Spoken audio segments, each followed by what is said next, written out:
My name is Gabrielle First. I'm the Chief Sustainability Officer of CAP Management. We are a Denver-based HOA management company, locally owned and operated.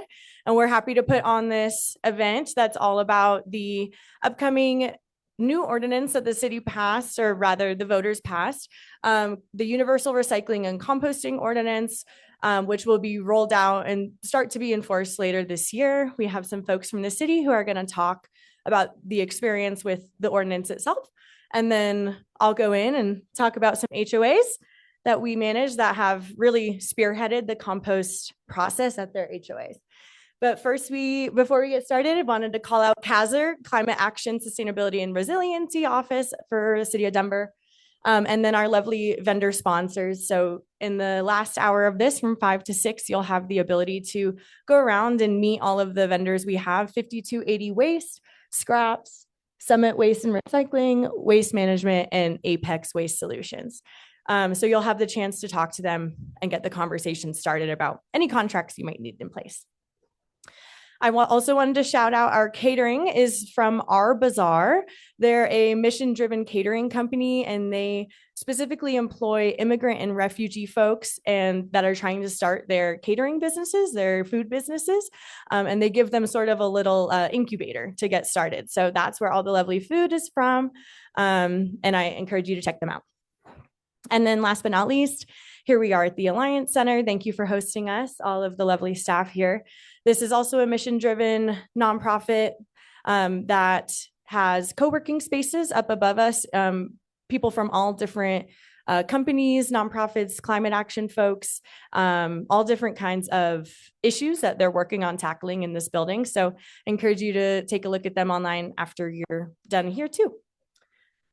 Also, I will say all of the products that you're using tonight are compostable. So everything that you see can go into a green bin. I know that the cups look like they're plastic, but they're actually commercially compostable. So make sure to put them in the green bins. So a rough outline of what tonight is going to look like. The first bit is going to be provided by the city. There will be education on what the ordinance is, what it's going to require, why we're here, and what to do moving forward. And then I'll speak a bit from CAP Management's sort of perspective about how HOAs can go about getting these processes started at your HOAs.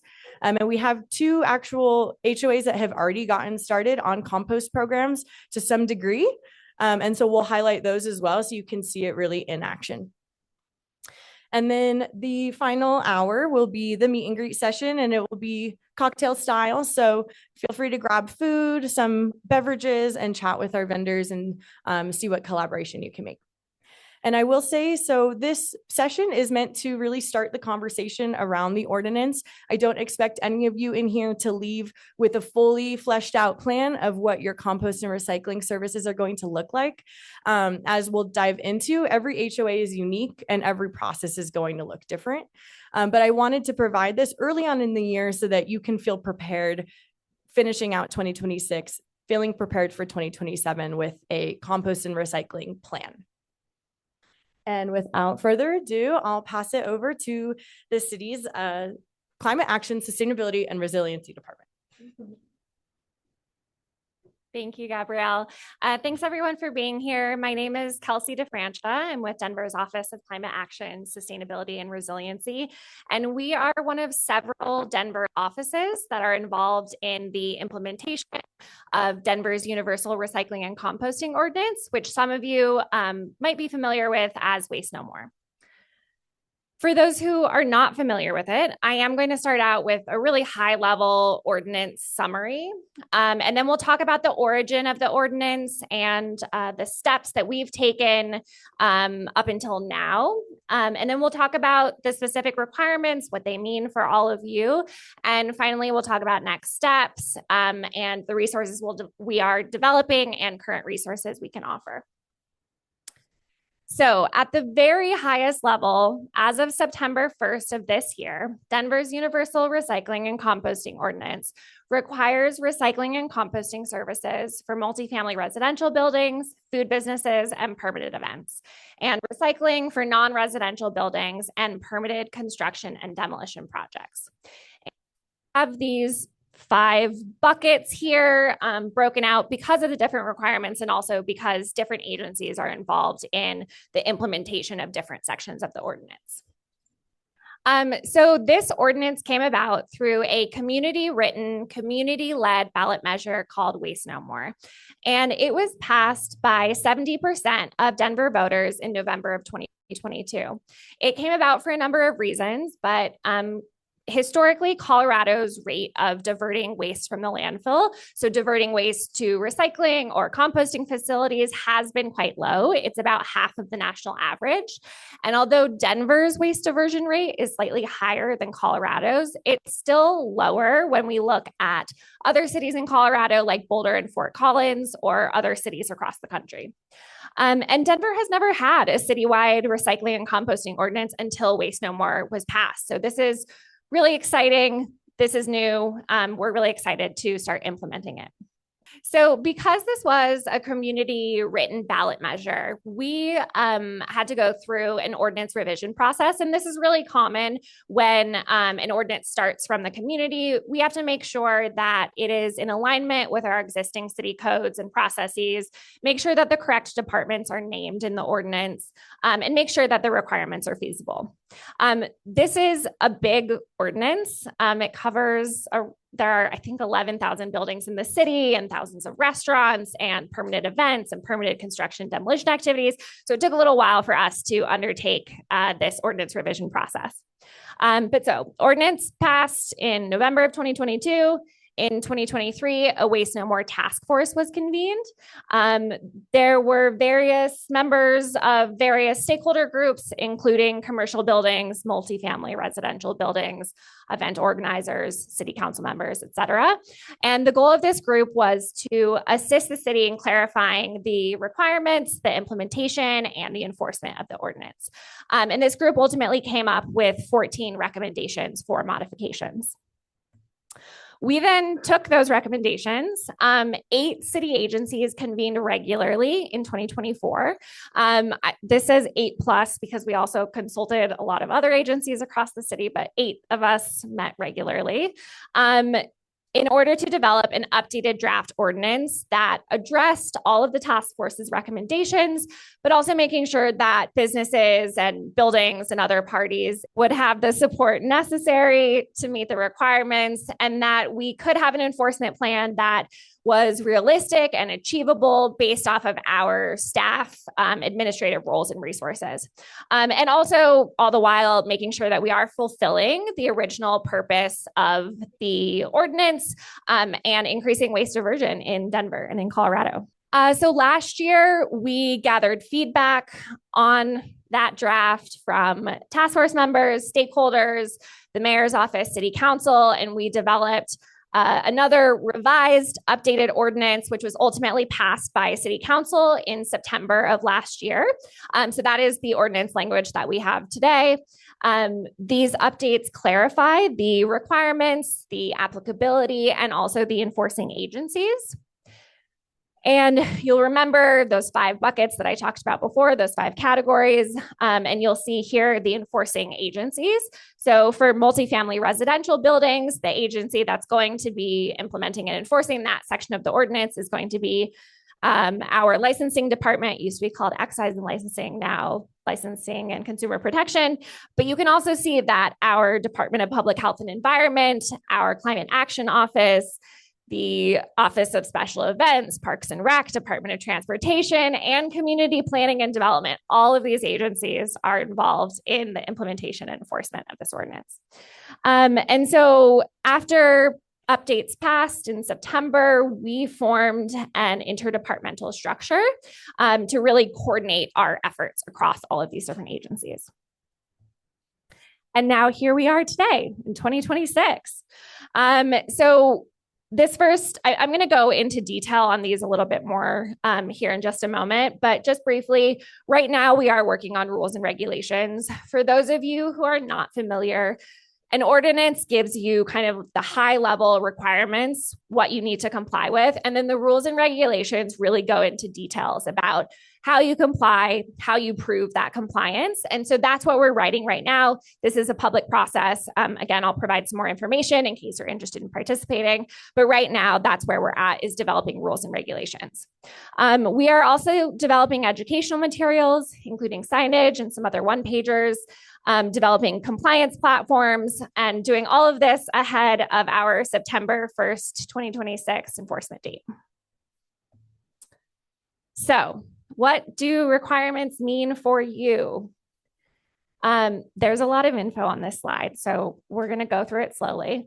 So the multifamily residential building section, this part of the ordinance applies to multi-unit dwellings of 8 or more units, manufactured home communities, congregate living or boarding homes. And I imagine that most of you applies to this multi-unit dwellings of 8 or more units. So that's what we'll concentrate on.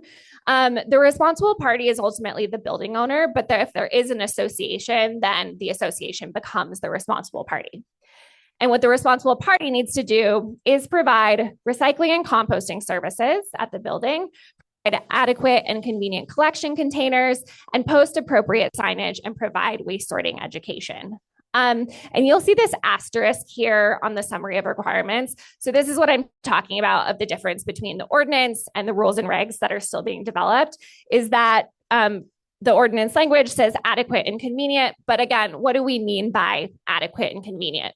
That might look like you need to have a recycling collection container posted with your trash container. But again, those are the types of details that we are figuring out right now that we will get community input on. And then this last requirement of creating and maintaining a waste diversion plan. This is also, again, I'm going to sound like a broken record today, sorry, but this is also being developed right now. But essentially, this is how do you prove compliance? So if you have recycling and composting services in your building, we might request, please provide us a copy of your contract with your hauler, right? So that's the type of information that we would look for in a waste diversion plan. Again, all of that is going to be laid out, and we'll provide additional education on what we're requesting from everyone ahead of that compliance date. And then the ordinance also lays out some alternative compliance methods and some potential exemptions. Again, also being defined in rules and regs in terms of what we mean by alternative means or what we mean by economic hardship. But we are really committed to working with folks that have to comply with this ordinance to figure out what the correct pathway for it is. And so hopefully it is that everyone is providing recycling and composting, but if there are certain space constraints or a certain economic hardship that requires you to request a temporary exemption, we want to make sure that we are working with folks so that we can find the right way to move forward together. And again, enforcing agency is our Department of Licensing and Consumer Protection. So now we'll talk about what we are doing next in a bit more detail. So this first quarter, I said drafting rules and regs, identifying needs and developing educational materials, in addition to, for instance, signage templates that we will provide and you're welcome to use in your building. Our goal is also to provide resources like best practices guides so that people can hopefully comply a little bit easier. And I'm also really excited to hear from the buildings to hear about the buildings that are already doing this in practice, because lots of lessons can be learned from people already doing this. We are also identifying and developing administrative and technology needs. We are trying to tie any sort of admin and technology with systems that we already have in place. So if you rent out your unit or if your building is a rental building, you would already be licensed with our Department of Licensing. And so we're tying this process to that process so that we're not creating too many extra steps where we don't need to. And again, gathering stakeholder feedback. Our email is on the next slide. So if you want to participate in this feedback process or come reach out to me after this, or feel free to email. And then, so finalizing the rules and regs, educational materials, and compliance platforms, we're trying to do this so that we have enough time to do direct outreach with everyone that has to comply ahead of the September 1st date. We don't want anyone to be surprised. We want to make sure that we are answering questions ahead of time, providing you all with materials that you need so that you feel prepared come September 1st. And enforcement begins September 1st, but we also understand that this is a new ordinance. These are new requirements. And so again, we want to work with everyone to answer questions. Our goal is to not immediately issue fines and fees as of September 1st. Our goal is to provide additional education where you need it so that everyone can comply. So if you do want to provide feedback, educational materials and compliance platforms are also really tied to the rules and regs process. But I do have our email up here, universalrecycling@denvergov.org. And I also wanted to mention, it's called the Extended Producer Responsibility Program. So Colorado recently passed a law that requires producers of packaging and paper materials, so producers of recyclable items, to pay into a system that will help pay to recycle those items. And so eventually, the goal of this program is that it will fund recycling services. And so if you work with a hauler that's participating in this program, in the future, theoretically, recycling should not cost you. I don't want to make too many promises because this is not my program, this is a state program. But the idea is that this program is funding recycling services across the state. So we know that implementation is beginning this year. We're not entirely sure when reimbursements will start to happen, but definitely keep your eye on that program. And you can sign up. Circular Action Alliance is the organization that's running this. So you can sign up for their newsletter too if you want to stay informed. All right, so for current resources, this QR code, if you would like to scan it, goes to our website, denvergov.org/universal recycling. You are always welcome to email us. If you're starting to think about what hauling companies you want to hire, definitely talk to the vendors here today. They are all listed on our, or hopefully they should be listed on our waste hauler licensing website. There's a number of licensed haulers that you can contract with for these services.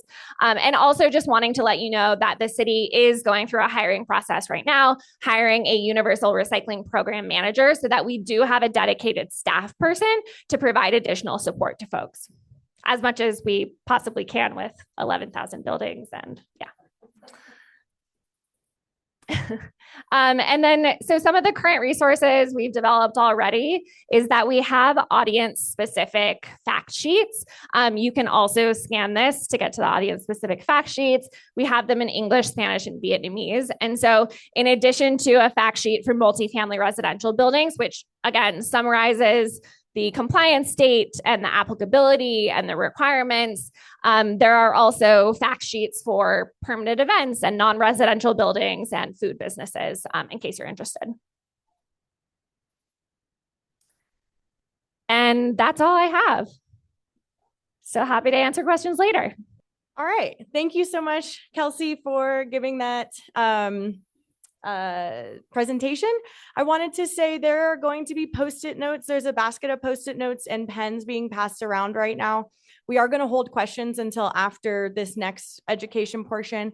So if you have a question and you don't want to forget it, you can go ahead and write it down so that you remember it during the question portion.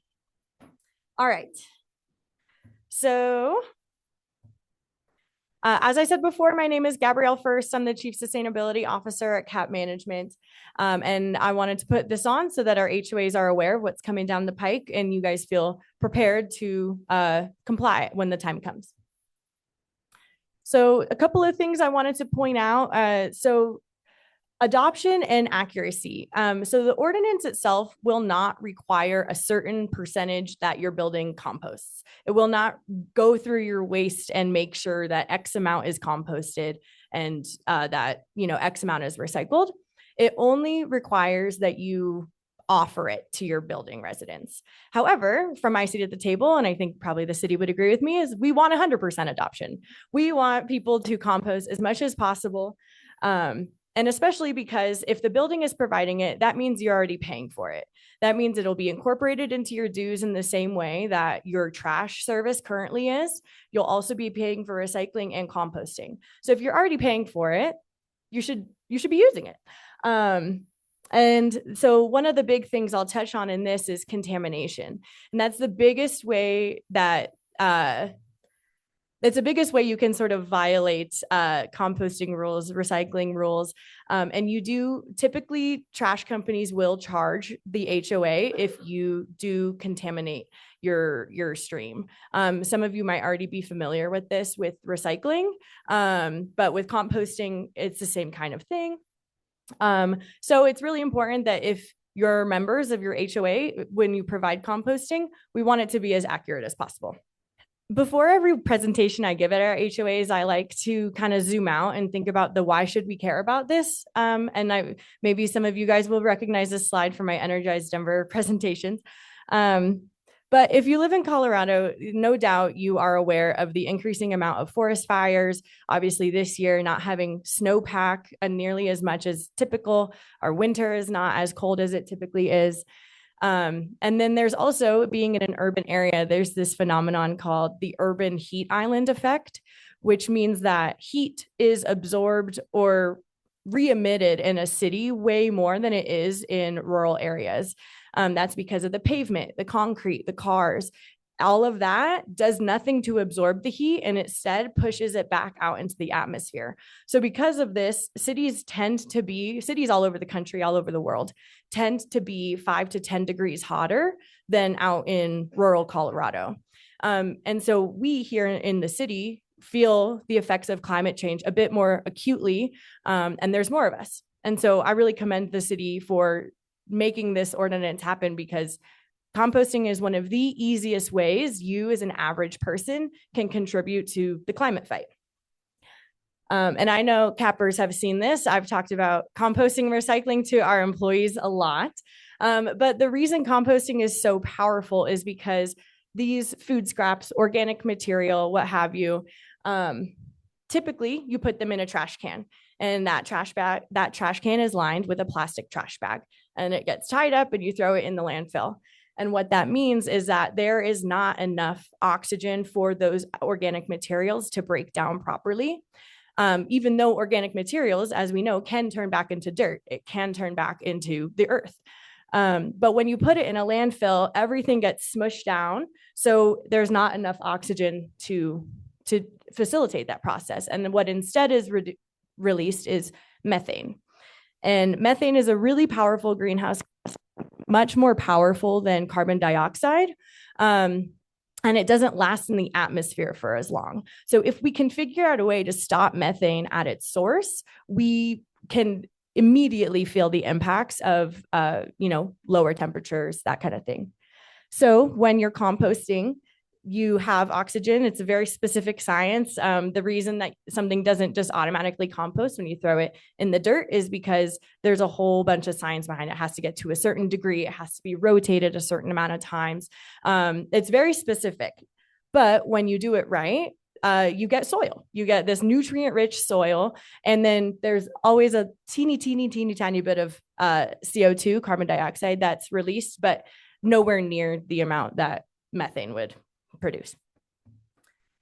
So depending on what source you look at, methane is between 30 and 120 times more potent than CO2. So it's just a lot more harmful. So composting can provide immediate climate benefits because you are stopping methane at its source. However, like I said, it only works if the right items are put in the right bins. So composting will not work if you have some plastic in there, or if you have things that should otherwise be sent to the landfill. So I mentioned this at the beginning, adoption versus accuracy. We want both of those to be 100%. But my fear is that as we increase adoption, the accuracy goes way down. And we'll actually focus on 2 of our HOAs who have launched compost programs. And interestingly enough, they've launched in such a way that they've increased adoption and increased accuracy. So it is possible.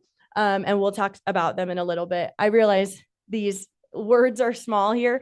We'll go through each of these individually, but based on some interviews that I had with the 2 HOAs that I'm going to talk about, there are some common threads and best practices that I think is a really good starting point for all of our HOAs. So quickly, we'll kind of touch on these two. They're both high rises. So Park Lane condominiums on the left-hand side, they're over by Washington Park. They're 3 towers, 341 units, residential units rather. And they started their compost program in 2019. And then Lake House condominiums on the right-hand side, that's just one building. There's 199 residential units. They also have commercial units. They have restaurants on the first floor. And they started their residential composting program in 2021. So something that came about when I was talking to these folks is you kind of have to find your most passionate people. There likely is someone at your HOA who cares about composting or who cares about climate. And those are a really good place to start. And perhaps that's people in this room. If you're here, you are already invested to a degree that not everyone in your community is. These are folks that eventually will become champions of this program. They'll create sort of the communication between themselves and the hauler, and then themselves and whether it's a committee or just a group or the rest of the HOA once it rolls out to everybody. So the idea is you don't launch it to the whole community right away. I imagine that would make accuracy go way down. There'd be a lot of things that are composted that shouldn't be composted, and that will result in fines for the HOA. And the HOA doesn't want to pay more money than they have to. So starting with a small group of pilot participants is actually a really effective way to iron out all of the snafus and the other items that, maybe people will stumble on, and then bring it to the whole community. Of the two HOAs I was talking about before, Park Lane and Lake House. So Lake House already has sort of a subset of owners and residents that are environmentally minded. Their building is a well-certified building, if that means anything to you. So that means that the building itself was designed to increase human well-being inside the building. So a lot of folks who buy into that community are already thinking about sustainability when they buy. So for them, a committee isn't entirely necessary. They've been able to launch this building wide, and they haven't needed a formal committee. Whereas, for example, with Park Lane, they started with a smaller group, and because they have 341 units, and because maybe a lot of people in the building do not know what compost is, they're considering creating a committee moving forward to just have a little bit more of backbone of say kind of in the community ongoings. I think I forgot to mention this earlier, but every HOA's project will look different. So that's why it's hard for me to give you exact items to go back to your community and say, check each of these check boxes. But here's good things to just get started and to get you thinking about it. The second thing is establishing the infrastructure. So the way I understand it, and obviously, as Kelsey said, the rules and regs are going to be coming out with a lot more detail.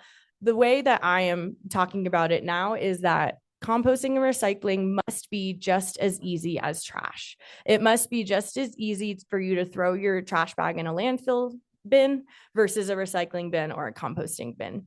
So what that means is they have to be in the same area of your building. You can't have the compost bin, on the other side of the parking lot where no one's going to go, because that creates its own barrier and people won't participate. It has to be just as easy.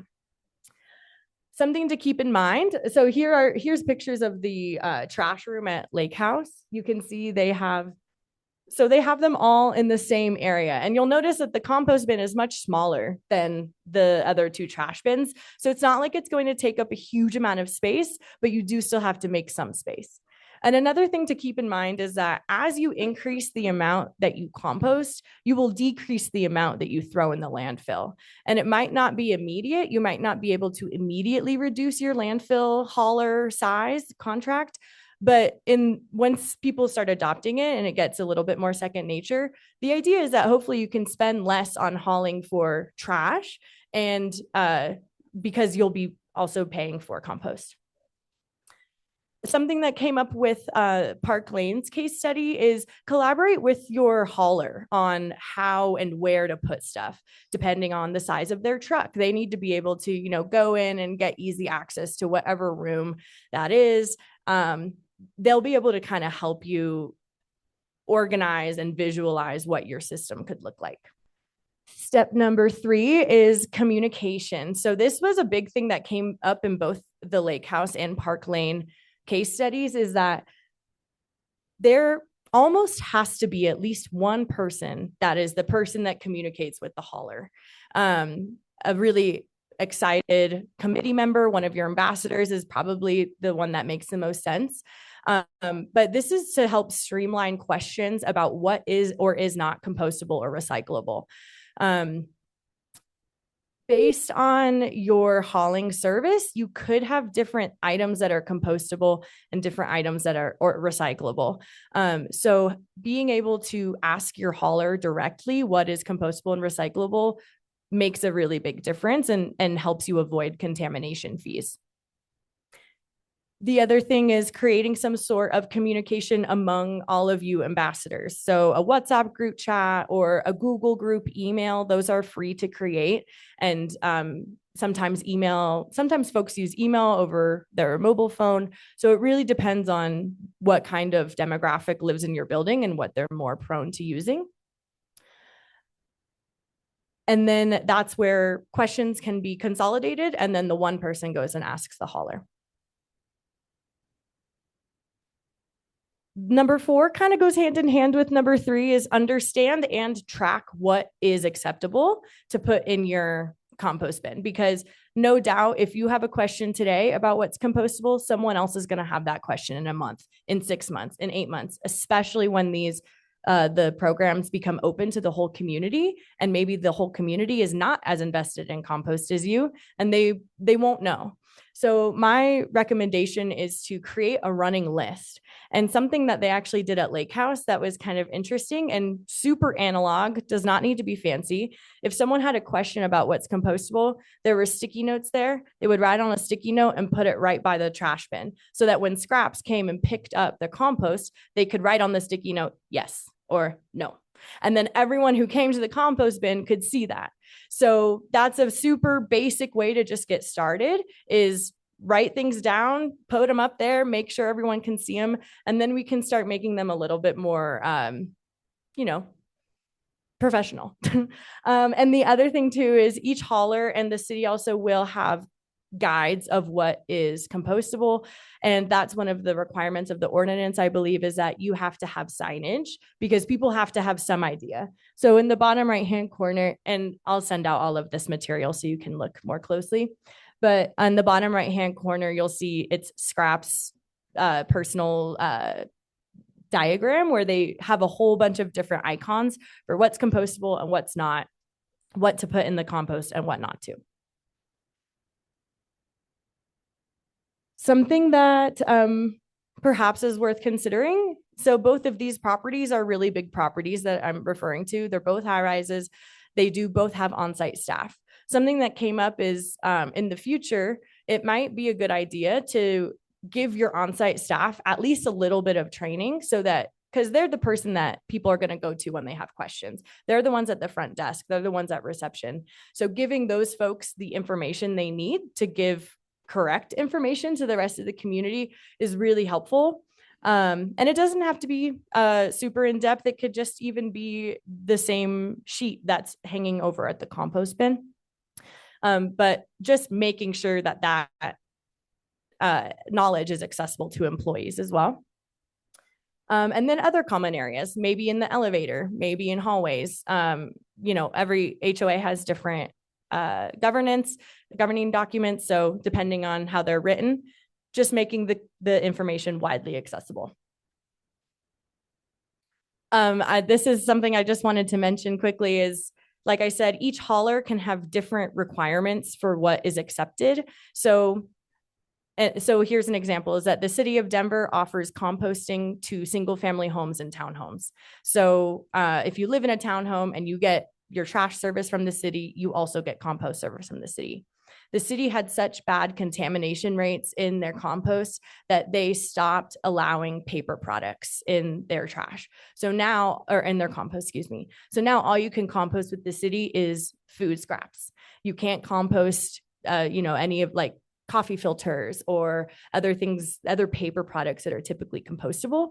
Whereas some of these independent haulers like scraps or any of the other ones here accept probably more than that. So it's not always helpful to just Google, is this compostable? Because it really depends on where your compost is going and who's taking it.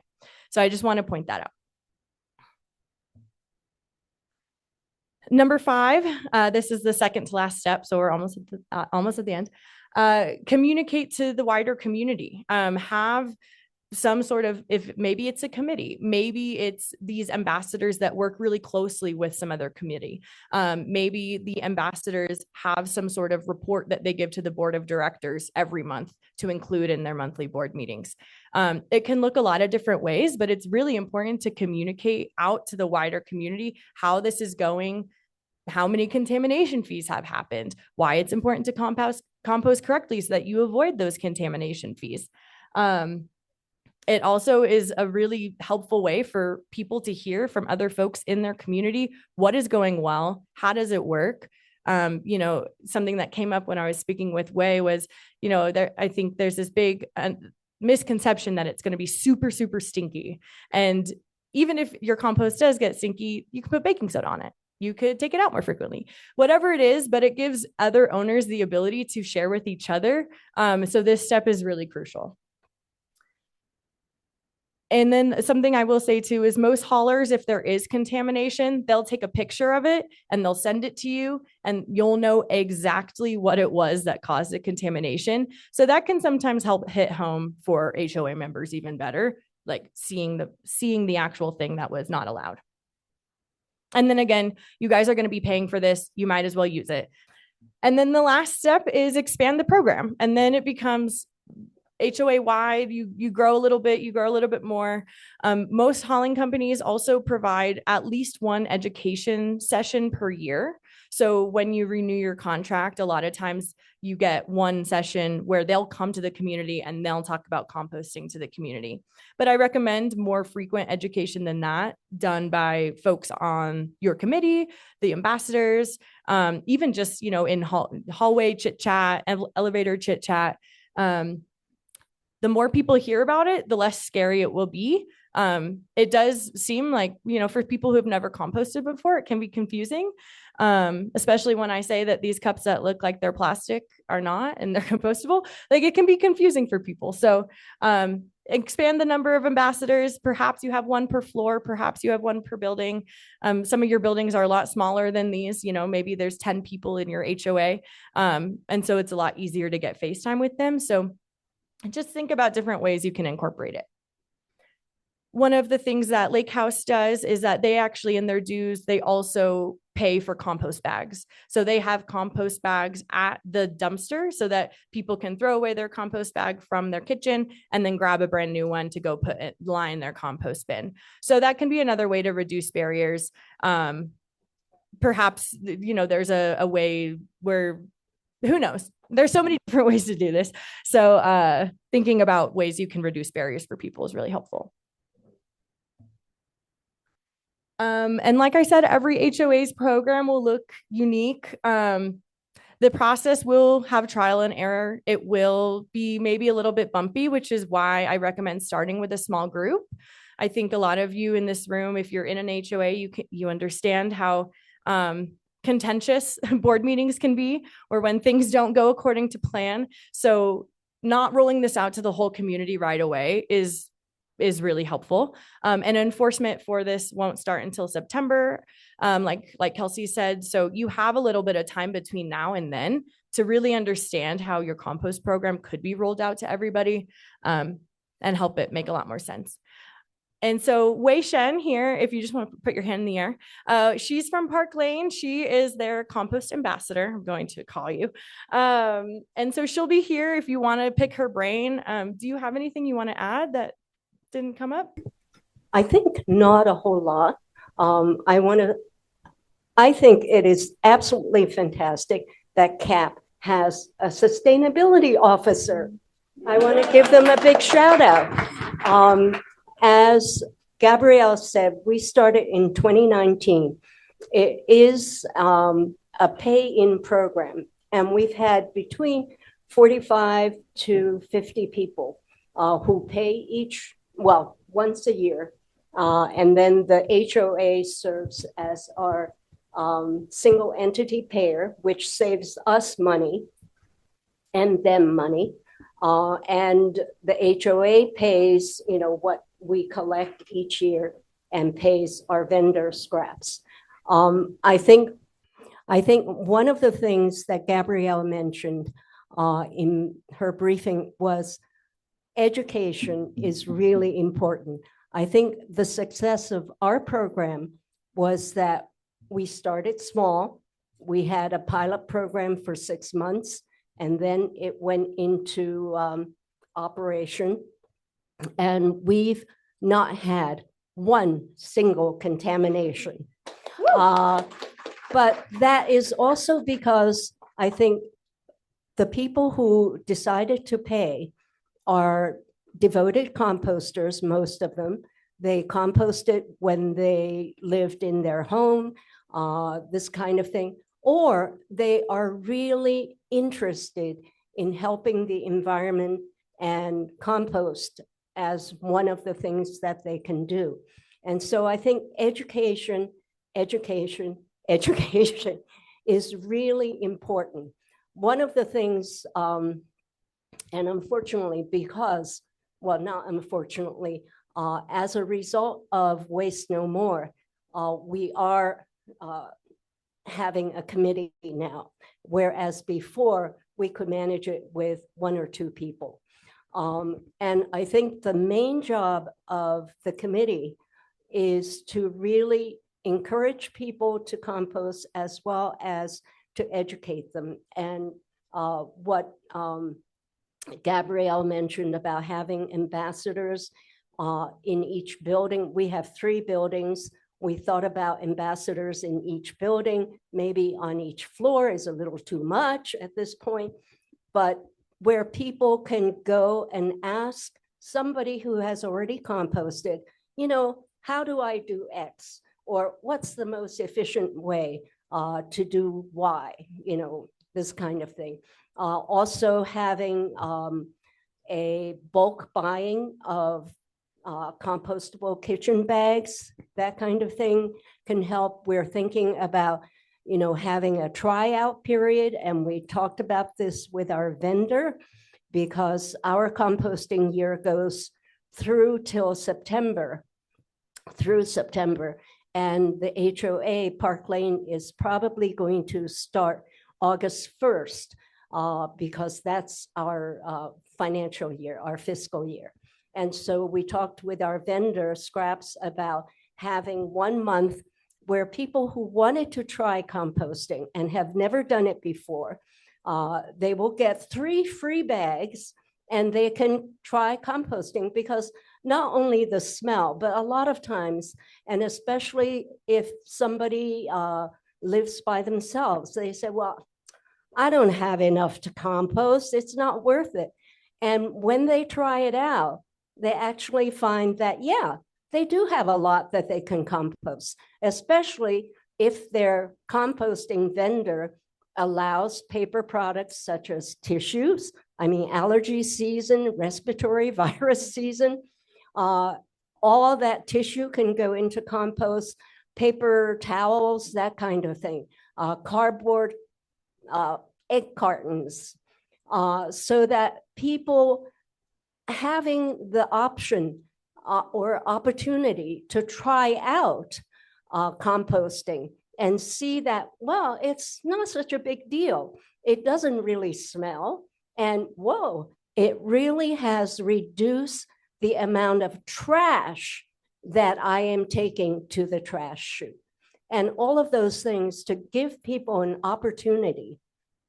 And I think that's one of the ways that HOAs, such as ours certainly, can encourage and expand the number of people who would like to compost. The other thing, and because Jacob is right here, is I would, if I were the board of an HOA, I would open up also the composting to all the staff, the employees who work at the HOA.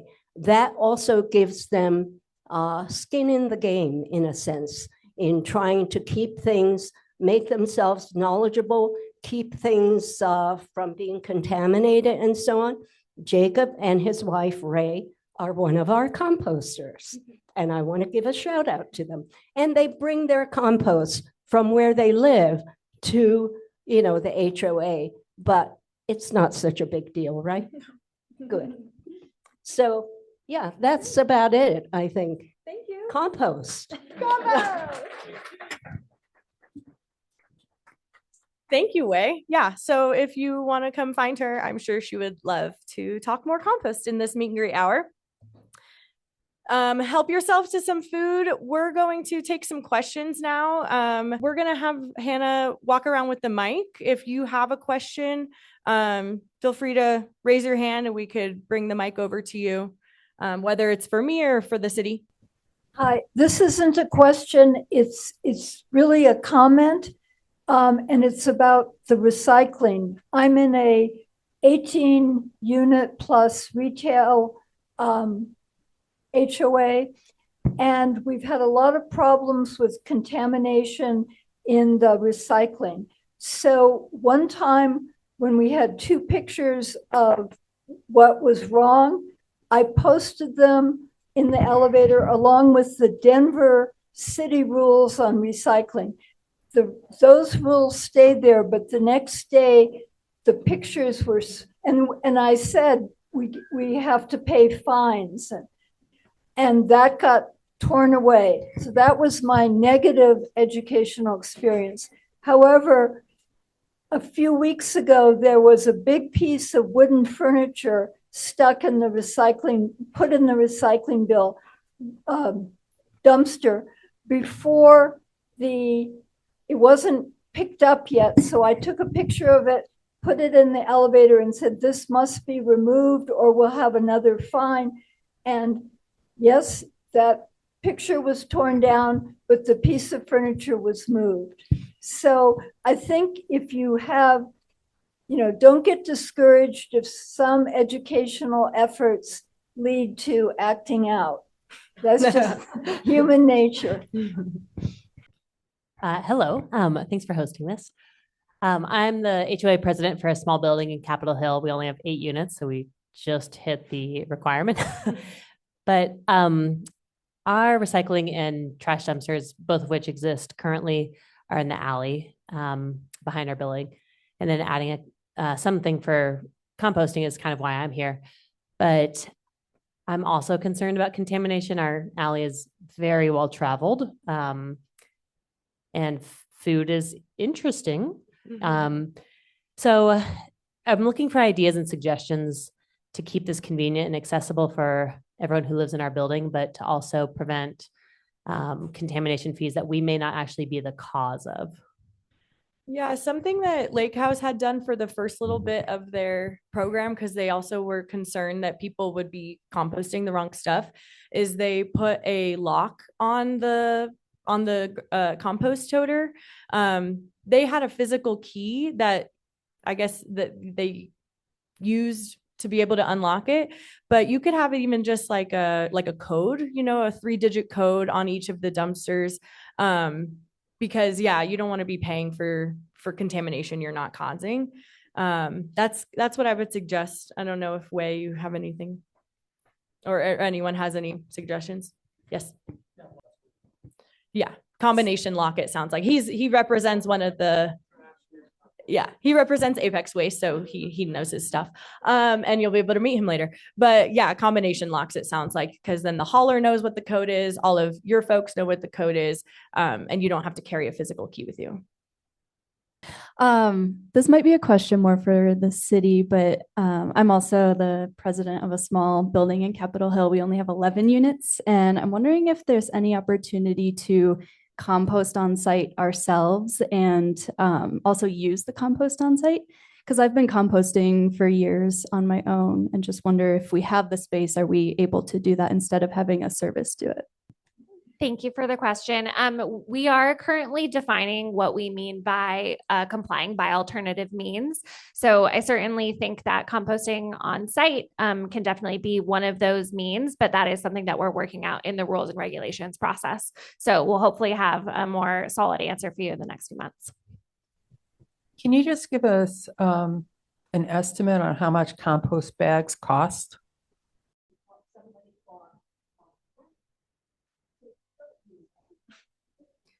Don't use Amazon. Okay, Wei Shen was just providing input. They bought 100 bags of compostable BPI and CMA certified compostable bags, 100 for $13, and they were able to buy in bulk for the whole committee. Hi, I am president for an 18 building, 244 unit property over in South Denver. And my question is, I'm hoping for a little bit of clarity on how many recycling bins, how many composting bins we have to have for a property of that size. What are the requirements there starting September 1st? Good question. And this is me being a broken record again, in that is the type of the types of details that we are defining in rules and regulations. I'm not sure that we've gotten quite to the point that I can give you a specific number. Again, the idea is that everybody has access to these services so that there is enough capacity that everyone is able to recycle and compost the recyclables and compostable waste that they're producing. But I don't have a specific number for you right now. With rules and regs, as soon as those are published, then you will know ahead of the compliance date. So hypothetically right now, then we could possibly put 2 bins of each on the property as long as everybody has access, just hypothetically. I think so. In addition to providing access, we're also talking about the capacity that you should provide, right? There are 2 tiny bins back there, recycling and a compost bin. If you had a giant dumpster, you couldn't just put one of those 2 tiny bins next to it, right? Because even though that's access, that's not necessarily the appropriate capacity. So again, I don't have specific numbers right now, but that's the type of thing to think about. Hello. I have a question regarding the signage that's going to be provided.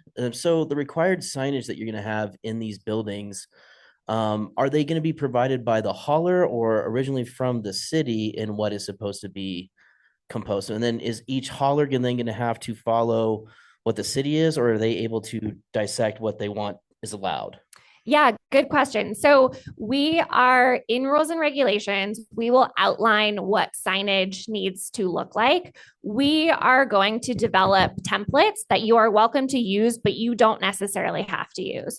So if we're providing a template, for instance, for composting, our first version will likely just say food scraps because not all haulers accept compostable packaging materials. But if you are working with a hauler that accepts additional materials than what's on our signage, and we're not able to provide that for you, then I would definitely recommend working with your hauler to get signage like that, or to use our templates to kind of update it yourselves.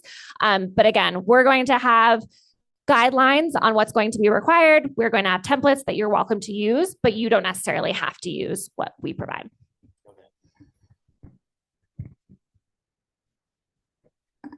To the gentleman that was asking what size of bins you need, it also depends on how often it gets picked up. Because we get picked up for our recycling twice a week. But at Christmas, we could have done 4 times a week. Yeah. Hi, guys. I'm Noah. I'm with Compost Colorado. We work with 5280 on composting service. We have basically calculated most households, if they're cooking a lot, are going to generate about 5 gallons of compostable material a week for weekly service. So generally speaking, if you're thinking about a traditional 64-gallon bin, you're looking at about 20 to 30 people who can utilize that bin. Some people are going to give a little bit more than that, a little bit less. That's 3.5 gallons. But that's about what you're anticipating for a household that's got material that they're producing. So gauging interest and how many folks are interested in your building, one bin can satisfy about 20 to 30 with a weekly service. This is kind of an assumption, but I'm assuming since you're talking about bags, that the compost has to be in bags. It can't just be. No, no. Some people prefer to have bags because it's what they know, and they, you like to line your trash can with a bag and not have to rinse it out every time, but you certainly don't need a bag. And the bags can get more complicated because, again, it looks plastic, but it's compostable kind of thing. Thank you. All right, Karen Associa had two questions. She says, I have a building in Denver where they don't have any space for the composting. Are there going to be exceptions for some of those old buildings that don't have room? Yes, there will be. Space constraints is listed as one of the exemptions that you will be able to apply for. I would also highly suggest, though, reaching out to haulers and seeing if there are any workable solutions as well before pursuing that option.